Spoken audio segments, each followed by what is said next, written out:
The desert night stretched endlessly, a sea of black beneath a blanket of stars. Daniel's headlights cut through the darkness, but it felt like the road was swallowing him whole.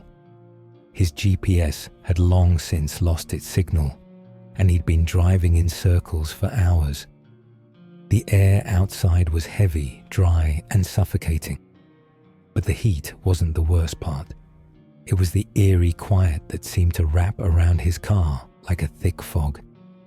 Then, ahead, the lights of a building flickered into view.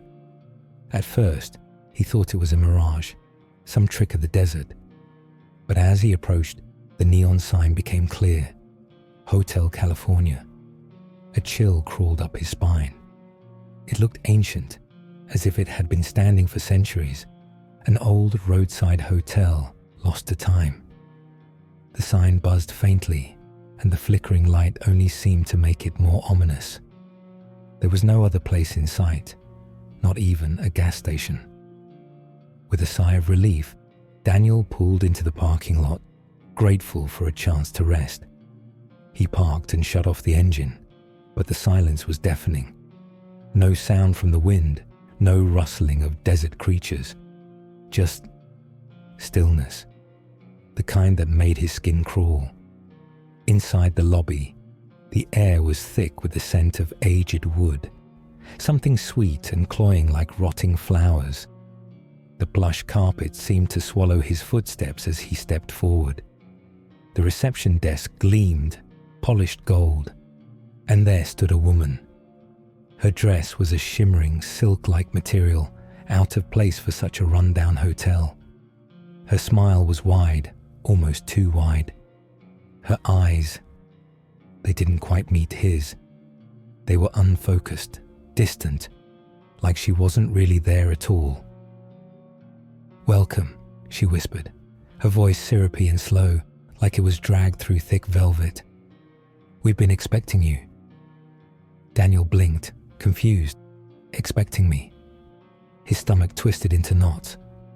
I didn't make a reservation." She didn't respond. Instead, her smile widened, her eyes glazing over even more. "It's not about that," she said, her voice barely above a whisper. A soft ringing sound echoed from behind the desk, and the woman's hands glided over the surface, grabbing a key from a bowl of tarnished brass. She slid it toward him with an unnerving grace. "Room 306. It's already been prepared for you." Prepared for him. How? He wanted to protest, but instead felt his legs moving, his feet carrying him toward the elevator. The whole place seemed to hold its breath as he passed, as though it was watching him. The elevator doors creaked open, revealing a dim, cramped space. The soft hum of machinery was the only sound as it began its slow ascent. Each floor passed with agonizing slowness, the metallic walls seeming to pulse with a strange energy. When the elevator finally stopped, the doors opened to a narrow hallway, lit by flickering lights that cast long, unnatural shadows. Room 306. The door to the room creaked open on its own as Daniel approached, the hinges squealing in protest. Inside, the room was a perfect snapshot of another time. Velvet curtains draped the windows. An antique record player spun softly in the corner, the music familiar but out of place. Hotel California, the song that seemed to drift through the air like a warning. The furniture was polished, almost too polished, as if it were being kept in a state of constant preservation. But the air was stale, stagnant, as though it had never been disturbed. The bed was perfectly made, but there was a tension to the room, a heaviness that made Daniel uneasy.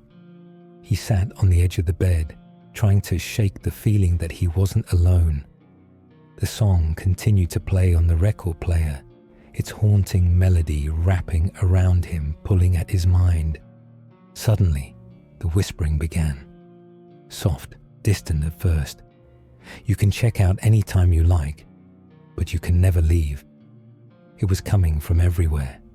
The walls, the ceiling, the floor, his own thoughts. The whispers grew louder, more insistent, until they felt like they were scraping against his bones. Daniel leapt from the bed, his heart pounding in his chest. He rushed to the door, twisting the knob with desperate hands, but it wouldn't budge. He slammed his shoulder against it over and over, but it remained locked, solid as stone. The whispers were growing louder, closer. He could hear the faint shuffle of footsteps in the hallway outside his door. Slow, deliberate steps, echoing like they were dragging on the walls. You can check out any time you like, but you never can leave. A cold breeze swept across his face, though the room was sealed tight. The lights above him flickered and buzzed. In the reflection of the mirror across the room, Daniel saw the woman from the lobby, standing just behind him, her face contorted into a smile that stretched unnaturally wide.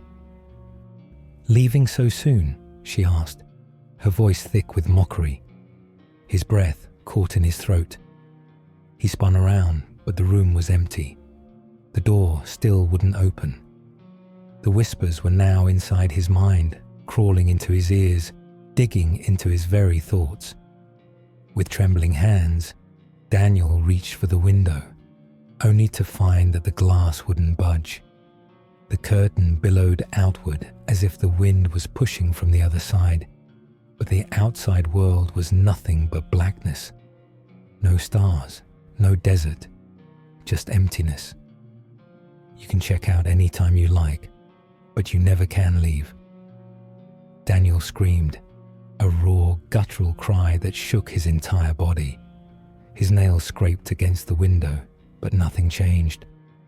The walls felt like they were closing in on him, tightening, pressing him into the space until the air was too thick to breathe. And then, as suddenly as it had started, everything fell silent. Morning came with no explanation, and Daniel found himself back in bed as if nothing had happened. He grabbed his bags and sprinted downstairs. The lobby was empty, the golden desk now covered in dust. The neon sign outside had vanished, the hotel a crumbling ruin. His car was gone. And when he turned around, the woman from the night before stood at the entrance, smiling. Leaving so soon? Daniel opened his mouth to scream, and the door shut behind him. Daniel was never to be seen again.